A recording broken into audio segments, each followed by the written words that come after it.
Hello and welcome to the first video in a series looking at a variety of ball striking techniques. Today we will be talking about passes with the instep or laces. This is a great technique for when we want to play a long pass or just ensure that our pass is reaching its target as quickly as possible. Here are a couple examples of it being executed at the highest level.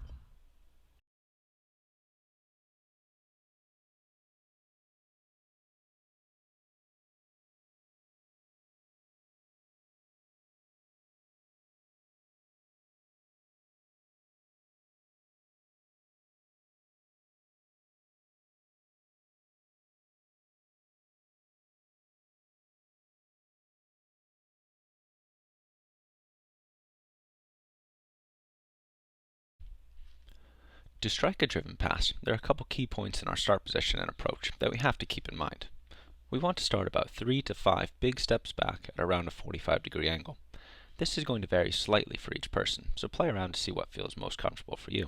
But if we vary too far from this angle, we're going to end up significantly changing the technique and hurting the drive. The game situation may determine your ability to take a full run-up, so work on shorter run-ups, but when learning the technique or going for distance, 3 to 5 steps should be about the sweet spot. Our approach is where we are going to generate a lot of our power, so make sure to try and accelerate with each step by driving our foot into the ground. You want a good forward lean to your body and to take long strides, ending the last step being the longest, allowing for a full swing at the ball. As you go to plant your foot on the last step, you begin your backswing. This will involve 3 key movements. One is loading your foot back by bending at the knee. Next is loading your leg back by bending your leg at the hip. And last, and one that's oftentimes missed, and partly why we come in at an angle, is getting our entire body involved by looking to open up our hip towards the kicking foot so that it starts to come back behind our opposite leg. Notice at this stage how the arms start to go out for balance. As we plant our foot, we want to make sure it is pointed directly towards our target. It is even with the ball and will generally be slightly further away from the ball than you would be for an inside foot pass, as you need room to bring your kicking foot through at an angle. Notice also the slightly bent knee. This will give you a good stable platform to kick off of, as well as allowing you to transfer as much energy from your approach as possible to the ball. If you land with a stiff leg, most of this energy is going to be put straight into the ground. Your lower body should be at a quite sharp angle when you plant, but notice how your torso stays mostly upright. This helps our balance and control of the ball. As soon as we begin to lean too much in our torso, we're going to lose control of where we contact the ball, which is going to cause it to pull away from our target. In our swing, we want to think about moving our foot as fast as possible. This is going to come from the unloading of those 3 movements we talked about earlier. Unbending at the knee, bringing our leg forward, and bringing our hips around and through the ball. This is going to be very important to include our entire body in the motion. So making sure we're not just using our leg muscles, but consciously trying to use your hips and core as well to try and pull your leg through its swing. We now come to the most important part of the strike, and the area where you should spend a lot of your focus. For this kind of pass, we want to use our instep. This is the part of the top of our foot just inside our laces, depending on your shoe, of course. Your technique can vary from quite high on the instep to almost as low as the knuckle of your big toe. This is going to come down to personal preference. The important part is that you're making contact with the big surface of your foot and making sure that it's a firm part of your foot, not like the end of your toes. Notice how, to make contact with this area on the foot, we have to rotate our ankle quite heavily so that the heel of our foot is just a couple inches off the ground and your foot is relatively flat. This is partly why we come in at such a steep angle. Make sure to point your toe, lock your ankle, as well as flexing your toes down, almost trying to make them into a fist inside your shoe. As for on the ball, if we're looking at it from directly behind it, we want to make contact right in the middle and create a straight line towards where our target is. And looking from the side, we want to contact somewhere in the bottom half, probably between the middle and halfway down. The lower that we make contact on the ball, the higher that ball is going to go. Generally, we don't want to make contact above the midpoint, as that's going to force the ball into the ground.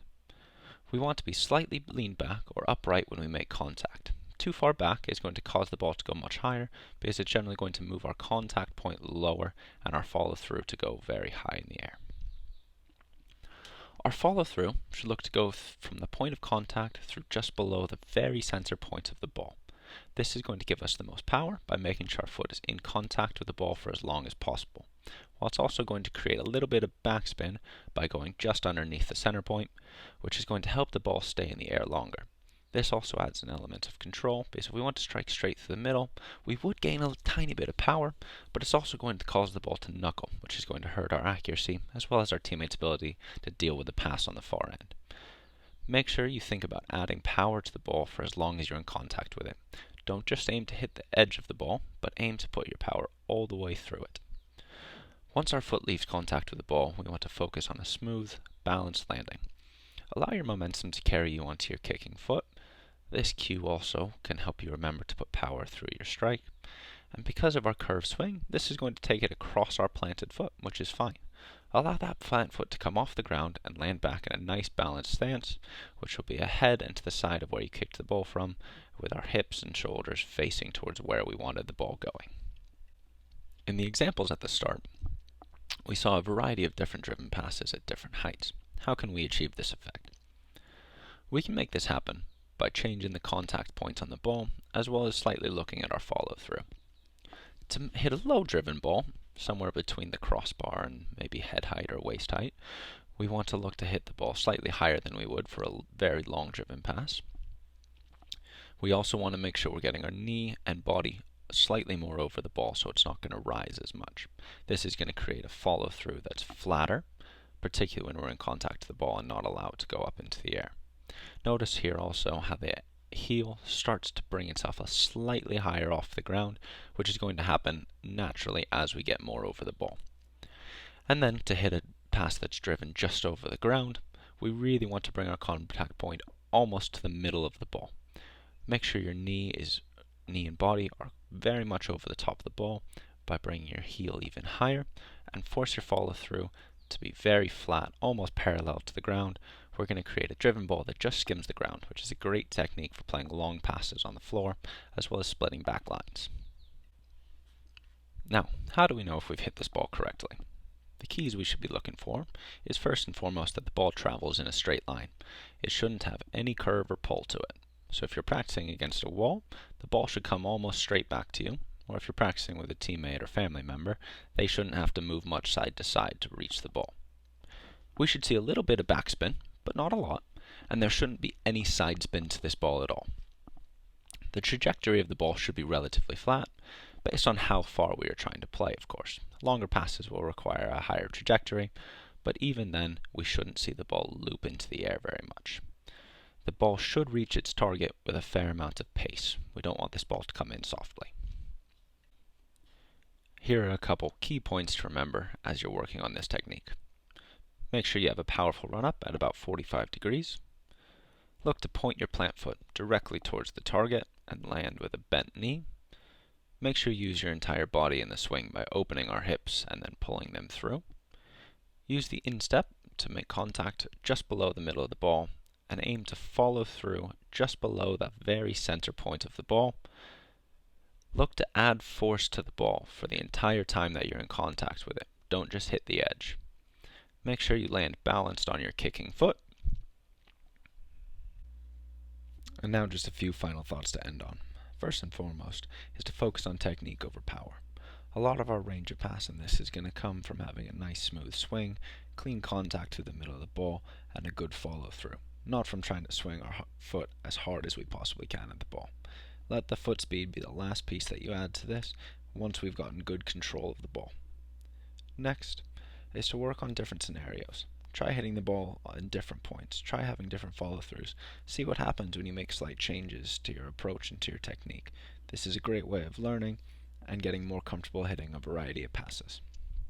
Next is to practice as much as you can. These are techniques that are going to take a long time to master, but the more time you can spend on them, the sooner you'll see the results in games. And lastly is watch the professionals. See when they apply different passing techniques, observe their run-ups and how they make contact with the ball. It's a great way to learn from the best and always be adding to your game. Thanks for watching. I hope you guys enjoyed it, and I'll see you next time.